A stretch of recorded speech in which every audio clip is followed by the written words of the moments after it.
Assalamualaikum warahmatullahi wabarakatuh. Perkenalkan, nama saya Azara Sofirana Mauludipadiasri dengan NIM 25000299177. Di sini saya akan mempresentasikan hasil Seminar Kesehatan Nasional yang telah saya ikuti, yang berjudul Perspektif Gizi dalam Membedakan Tren Kesehatan dan Pola Hidup Sehat yang Sebenarnya. Dalam seminar, kita membahas dua topik, yaitu diet ekstrim dan healthy trend or healthy life. Apa itu diet ekstrim? Diet ekstrim adalah pola makan yang sangat membatasi kalori, makronutrien, atau kelompok makanan tertentu secara dramatis. Tujuan utamanya biasanya untuk menurunkan berat badan dengan cepat tanpa memperhatikan keseimbangan gizi dan kesehatan jangka panjang. Ciri-ciri diet ekstrim. Yang pertama, asupan kalori kurang dari 800 kalori per hari secara terus-menerus. Yang kedua, menghilangkan seluruh kelompok makanan seperti karbohidrat, lemak, atau protein. Yang ketiga, mengandalkan suplemen pengganti makanan penuh. Yang keempat, mengikuti aturan ketat tanpa fleksibilitas, misalnya hanya makan di jam tertentu atau makanan tertentu. Yang kelima, berasal dari tren media sosial, bukan rekomendasi ahlinya. Contoh diet ekstrim yang sangat populer di zaman sekarang yaitu yang pertama, very low calorie diet, lalu diet air putih, detox juice, dan diet ketat no carb atau menghilangkan seluruh karbohidrat termasuk buah dan sayur. Faktor yang menyebabkan seseorang melakukan diet ekstrim, yang pertama, adanya tekanan sosial dan budaya. Yang kedua, ketidaktahuan atau miskomunikasi. Yang ketiga, faktor psikologis dan emosional. Yang keempat, tujuan yang tidak realistis. Yang kelima, pengaruh dari era digital. Lalu, apa sih ketidakseimbangan nutrisi itu? Ketidakseimbangan nutrisi itu merupakan kondisi ketika tubuh tidak mendapatkan jumlah nutrisi yang cukup dan seimbang sesuai kebutuhan. Hal itu bisa berupa yang pertama, defisiensi atau kekurangan gizi tertentu. Yang kedua, yaitu ekses, kelebihan zat gizi tertentu tapi kekurangan lainnya. Hal itu menyebabkan gangguan fungsi organ dan metabolisme tubuh. Tanda-tanda perilaku makan tidak sehat. Yang pertama, sering melewatkan waktu makan secara sengaja. Yang kedua, makan diam-diam atau bersembunyi. Yang ketiga, menghindari makan bersama orang lain. Yang keempat, mulai mengklarifikasi makanan secara kaku, baik dan buruk. Yang kelima, makan dalam jumlah besar lalu merasa harus mengimbangi dengan puasa atau olahraga berat. Prinsip dasar diet sehat yang pertama, fleksibel, tidak kaku dan tidak memaksa. Yang kedua, bertujuan jangka panjang, bukan hanya mengejar angka timbangan.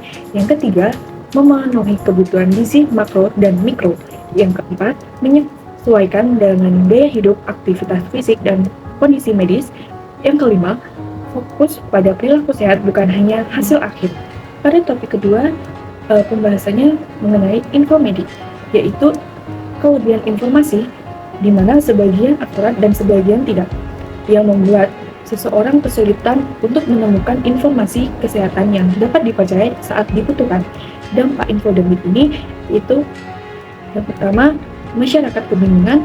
Yang kedua, menghambat pengambilan keputusan yang tepat. Yang ketiga, membahayakan kesehatan. Yang keempat, menurunkan kepercayaan pada informasi kesehatan. Healthy trend biasanya sumber informasinya berasal dari media sosial, influencer, pengalaman penuh, di mana semua itu tanpa bukti ilmiah yang tepat.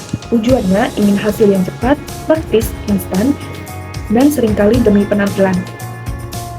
Lalu melalui praktiknya, hanya mengikuti tips atau produk tertentu, diet ekstrim, detox berlebih, atau challenge singkat. Dampaknya, hasilnya sementara, bisa bikin kecewa, boros, bahkan berdampak negatif bagi kesehatan. Dan untuk healthy life, sumber informasinya berasal dari sumber terpercaya, seperti dari tenaga kesehatan, lembaga resmi, jurnal ilmiah, dan pedoman kesehatan. Tujuannya pun jelas, meningkatkan kesehatan secara menyeluruh dan kualitas hidup dalam jangka panjang.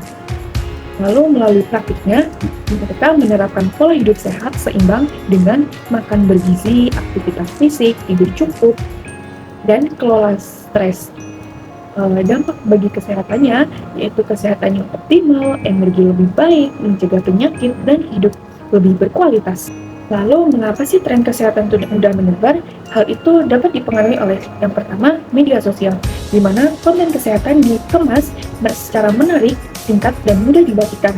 Lalu yang kedua berasal dari influencer, di mana influencer membagikan pengalaman pribadi yang terlihat meyakinkan dan realistis.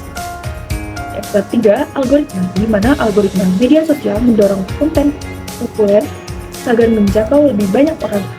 Yang keempat, FOMO, di mana rasa takut tertinggal mendorong orang untuk ikut mencoba agar tidak tertinggal.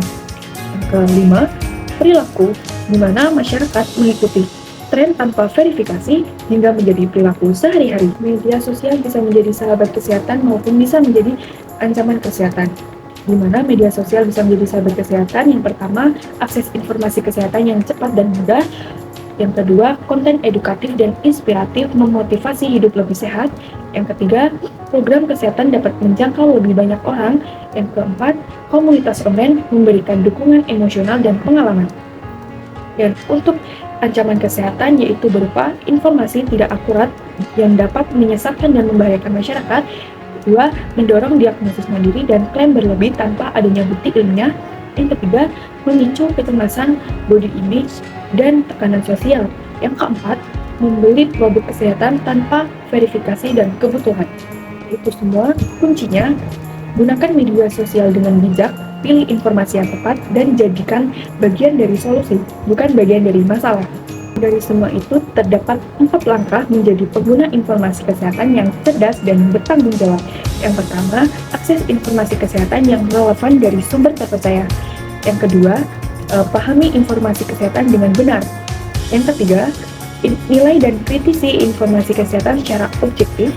Yang keempat, terapkan informasi kesehatan dalam keputusan dan perilaku sehari-hari.